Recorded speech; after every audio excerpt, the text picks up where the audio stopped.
میرے پاس پاسپورٹ تھا ہی نہیں. اچھا پاسپورٹ نہیں تھا, ٹھیک ہے سمجھ آئی. تو میں لال پور سے کراچی پہنچا, میرے پیسے بھی نہیں تھے. زبردست. تو میں نے ٹیکسی ڈرائیور سے کہا کہ آپ کو پیسے جب آپ مجھے وہاں پہنچائیں گے تو وہاں ملیں گے. تو میں نے بیل دی, وہ کوڈ دیا, اپنا ایک خاص کوڈ دیا.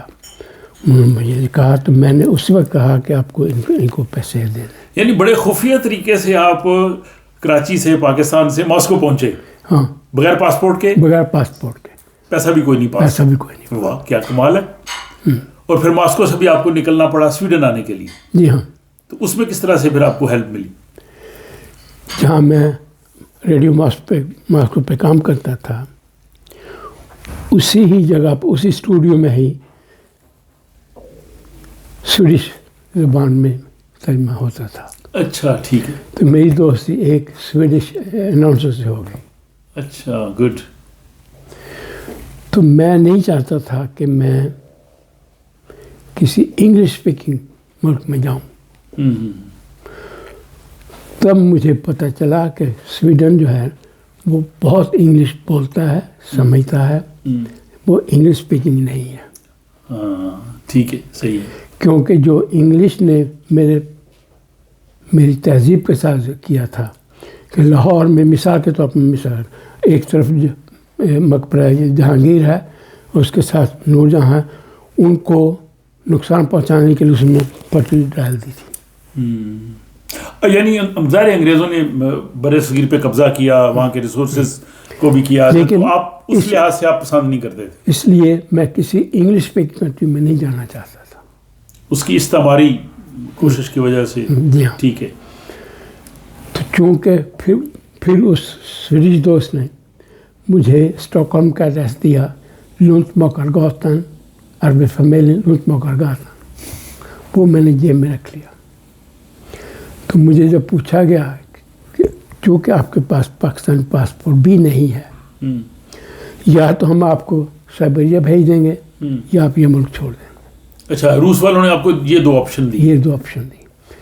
تو قدرتی بات ہے کہ میں نے سائبیریا نہیں پسند کیا, تو میں سویڈن والا سائبیریا پسند کر لیا. اچھا, یہاں کہ آپ نے ظاہر مختلف کام کیے ہوں گے, آپ بہت عرصہ آپ نے ایز اے ٹرانسلیٹر جو اردو پنجابی یا ہندی اور سویڈش ٹرانسلیشن کا کام بھی کیا. اس کے علاوہ آپ نے یہ لکھنے لکھانے کا جو شوق ہے, ظاہر آپ وہاں پہ بھی ریڈیو ماسکو کی اردو سروس سے تھے, تو اس کا مطلب کہ شروع سے ہی آپ کو یہ شوق تھا لکھنے کا اور بولنے کا. کیونکہ میں ریڈیو ماسکو پر بھی اپنی ماں کو آنے سے پہلے کئی مہینے نہیں ملا تھا. اچھا. تو اس سے اپنی ماں سے رابطہ کرنے کے لیے میں نے یہ کام شروع کیا کہ میں نے اپنی اس وقت آواز جو ہے نا الدین چودھری کی ہے. اس دور میں ظاہر فون وغیرہ نہیں تھے. جب آپ ریڈیو ماسکو اردو سروس سے بولتے تھے تو پاکستان میں جو آپ کے گھر والے یا دوست تھے وہ وہاں پہ سنتے تھے ریڈیو؟ سنتے تھے. تو ان کو بڑا ایک دلچسپ لگتا ہوگا کہ جناب وہ ماسکو میں بیٹھ کے بات کر رہے ہیں, ہم یہاں سن رہے ہیں. میرے والد کو یہ کہا گیا کہ چوہی صاحب آپ کا بیٹا بول رہا ہے.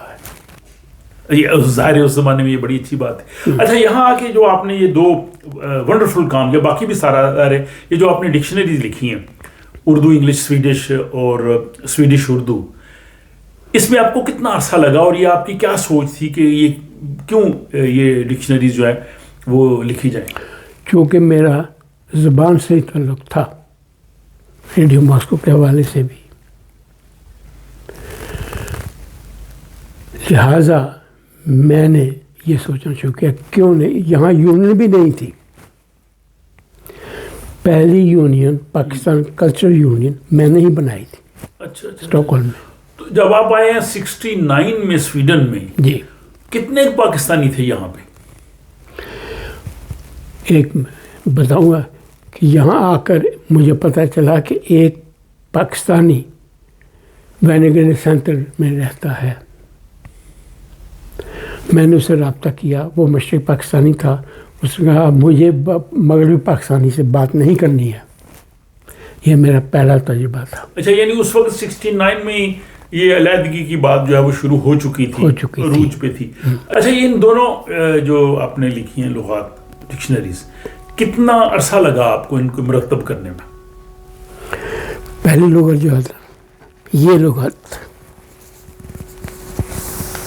اردو انگلش سویڈش، جی، یہ مجھے 9 سال لگے. 9 سال. کیونکہ اردو کا الفاظ جو ہیں زیادہ بڑے آتے ہیں، انگلش کے الفاظ تھوڑے تھے. اس بنا پر مجھے ایڈجسٹ کرنے میں 9 سال لگ گئے. لیکن یہ بڑا آپ نے زبردست کام کیا ہے. یہ کیونکہ بنیادی طور پہ جو لوگ آتے ہیں وہ سویڈش نہیں جانتے، اردو جانتے ہیں. وہ اردو کے الفاظ کا مطلب جاننا چاہتے ہیں سویڈش میں کیا ہے، تو ان کے لیے بہت بڑی آسانی ہے. اس لیے میں نے اردو انگلش سویڈش ڈکشنری، اور ظاہر انگلش بھی آتی ہے زبردست. اور جو دوسری آپ نے لغت لکھی سویڈش اردو، کہ سویڈش الفاظ کا اردو میں، اس میں کتنا عرصہ لگا آپ کو؟ 9 سال. اس میں بھی یہ دونوں آپ پیرلل کام کر رہے تھے؟ جی ہاں. اور جو اپنا میرا تجربہ تھا کہ میں نے چونکہ یہاں آ کے سیاسی پناہ کے لیے درخواست دے دی تھی. ٹھیک ہے. 5 دوستوں کے ساتھ میں ماسکو سے یہاں آیا تھا. کسی کو بھی سیاسی پناہ نہیں ملی. میں بھائی تھا جسے سیاسی پناہ ملی. کتنا عرصہ لگا اس میں آپ کے کیس کا پروسیس ہونے میں؟ کچھ مہینے. اچھا، اس زمانے کا سویڈن کیسا تھا 1969 میں جب آپ آئے ہیں اور آج جو ہے وہ 2023 ہے؟ اتنے طویل عرصے میں کیا فرق ہے سویڈش سوسائٹی میں، یہاں کے لوگوں میں، باقی چیزوں میں؟ ڈیولپمنٹ تو ڈیفینیٹلی ہے، لیکن عوامی ذہنی ہم آہنگی کے حوالے سے بہت تبدیلی ہے. اس زمانے میں یہ سوچنا کہ آپ کہاں سے ہیں، انڈیا سے، پاکستان سے. اور مجھے یہ لوگ کہتے ہیں آپ انڈیا سے ہیں. میں کہا نہیں، میں پاکستان سے ہوں. یہ لوگ انڈیا کو جانتے تھے، پاکستان کو نہیں جانتے تھے. اچھا، اس دور میں ظاہر اب جیسے یہ غیر ملکی لوگوں کے خلاف، تارکین وطن کے خلاف بڑا تعصب اور سیاست بھی بہت زیادہ ہو رہی ہے. اس زمانے میں جب تارکین وطن یہاں آتے تھے، لوگوں کا رویہ کیسا ہوتا تھا؟ بہت اچھا، دوستانہ، بہت دوستانہ تھا. آج کے برعکس آج میں دیکھتا ہوں کہ بے شمار لوگ آ چکے ہیں جس بنا پر یہ جو اینٹی انوانڈر پارٹی ہے وہ بنی ہے، اس سے پہلے نہیں تھی. اچھا، آپ کا چونکہ ماہر لسانیات میں سویڈش زبان پہ آپ کو بہت عبور ہے، جس وجہ سے آپ نے یہ ڈکشنریز بھی لکھی ہیں اور ٹرانسلیٹر کے طور پہ، ترجمان کے طور پہ بھی آپ جو ہے وہ کام کرتے رہے اتنا طویل عرصہ. مختصراً آپ کچھ ایسی ٹپس، مشورے دیں گے جو نئے آنے والے لوگ ہیں، سویڈش زبان سیکھنا چاہتے ہیں، یا جو لوگ یہاں پہ رہ رہے ہیں وہ بھی اپنی سویڈش زبان کو مزید امپروو کرنا چاہتے ہیں، تو زبان سیکھنے کے حوالے سے اپنے ذاتی تجربے کی بنیاد پہ کیا مشورے دیں گے آپ؟ ایک ہے سویڈش پلیٹ سوینسکا پلیٹ سوینسکا، وہ زبان، وہ پروگرام سنیں، آپ کو سننے میں بھی، تلفظ کرنے میں بھی آسانی آئے گی. پلیٹ سوینسکا جو پروگرام ہے وہ سنیں تو آپ کو آسانی ہو جائے گی. یہ واحد حل آپ نے جو مختلف بکس لکھی ہیں ان میں آپ نے ایک جو ہے خلفائے راشدین کی سیاست پہ بھی ایک بڑی ضخیم کتاب لکھی ہے، جس پہ لوگوں کی مختلف رائے ہے. آپ بتائیے کہ 1400 سال کے بعد اس دور کی جو تاریخ ہے وہ کس طرح سے ہم مستند لکھ سکتے ہیں؟ کیا اس میں بے شمار جو ریفرنسز ہیں، روایات ہیں، کیا آپ نہیں سمجھتے کہ ان کی ایتھینٹسٹی جو ہے اس پہ بھی سوال اٹھتا ہے؟ میں سمجھا نہیں. بات یہ ہے کہ ہسٹری میں کہتے ہیں جی کہ کوئی واقعہ جتنا لیٹ رپورٹ ہوتا ہے اور جتنے زیادہ لوگ اس واقعے کو بیان کرنے والے ہوتے ہیں، اس کی ایتھینٹسٹی، اس کے مستند ہونے پہ سوال اٹھنا شروع ہو جاتے ہیں، یعنی وہ اتنا مستند نہیں رہتا.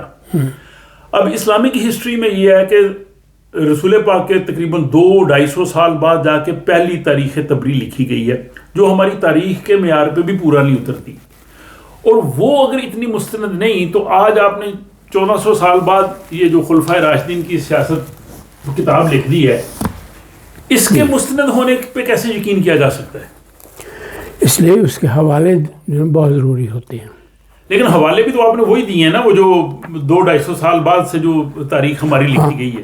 جس کا ثبوت یہ ہے کہ میری کتاب، اس کتاب کے آخر میں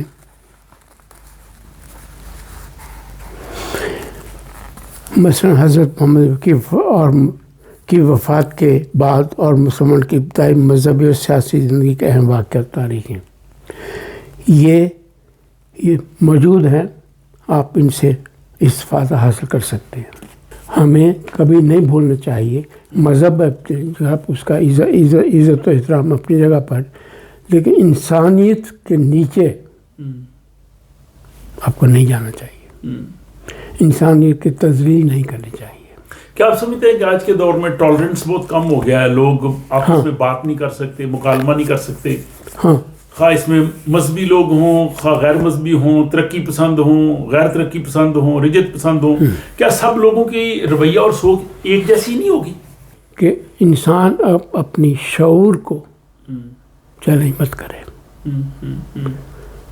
اپنا شعور مت چھوڑے. آپ اپنی زندگی بھر کا جو تجربہ ہے، آپ کا جو علم ہے، اس کو اگر چند الفاظ میں ہمارے ناظرین کو بتانا چاہیں، ان کو کوئی مشورہ دینا چاہیں، ان کو کوئی گائیڈ لائن دینا چاہیں، تو کیا کہیں گے آپ؟ اپنے آپ میں تحمل پیدا کریں، بردباری پیدا کریں. جو میں دیکھ رہا ہوں، میں اکثر ترجمہ کرتا رہتا ہوں اس وقت بھی، اور اس حساب سے میں پاکستانی کے پروگرام دیکھتا رہتا ہوں کہ پاکستان میں آج بھی مذہب کو بہت زیادہ ہوا دی جا رہی ہے، اور آج بھی پاکستان کا معاشرہ جو ہے نا وہ بہت کٹر تنگ نظر مذہبی بنتا جا رہا ہے.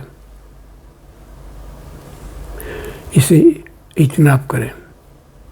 سویڈن میں جو امیگرینٹس ہیں، ان کا مستقبل آپ کیا دیکھتے ہیں؟ اور بلکہ جو لوگ آئے ہیں تارکین وطن یہاں پہ رہ رہے ہیں، ان کو کیا مشورہ دیں گے کہ وہ اس سوسائٹی میں جو ہے وہ اپنا اچھا اعلیٰ مقام حاصل کر سکیں؟ اچھا مقام حاصل کرنے کے لیے کہ ان میں تحمل، بردباری ہونی چاہیے. مثال کے طور پر پاکستانی لڑکیوں کو نہانے نہ جانے دینا، یہ تحمل کا فقدان ہے، بردباری کا فقدان ہے. انہیں ٹھیک ہے، لیڈیز کا اپنا سیکشن ہے، جینٹس کا اپنا سیکشن ہے، لیکن انہیں نہ جانے دینا یہ بردباری کے خلاف پڑتا ہے. بالکل درست. چور صاحب، بہت شکریہ آپ کے اس ٹائم کا، اور اس میں آپ نے بہت زبردست جو آپ نے سارا کام کیا وہ سارا آپ کے ہمارے سامنے آیا ہے. مجھے امید ہے کہ ہمارے جو ناظرین ہیں ان کو آج جناب چودھری دین سیال صاحب سے ہونے والی گفتگو جو ہے وہ یقیناً پسند آئے گی. اس حوالے سے وہ اپنی رائے کمنٹ باکس میں لکھ سکتے ہیں، اور اگر آپ سے رابطہ کرنا چاہتے ہیں تو ان کا ای میل جو ہے وہ میں ڈسکرپشن میں دے دیتا ہوں، ان کے ذریعے آپ ان سے رابطہ کر سکتے ہیں. اگلی نشست میں ہم ان سے گفتگو کریں گے ان کی جو کتاب ہے تاریخ خالصہ، اس کے حوالے سے، اور وہ ہم ایک پنجابی گفتگو کریں گے، اور اس کو بھی یقین آپ دیکھیے گا. امید ہے کہ آپ کو بہت پسند آئے گی. اپنا خیال رکھیے گا، اور ہم ملتے ہیں اگلے ولاگ میں جس میں ہم چور صاحب سے پنجابی میں گفتگو کریں گے تاریخ خالصہ کے حوالے سے. شکریہ.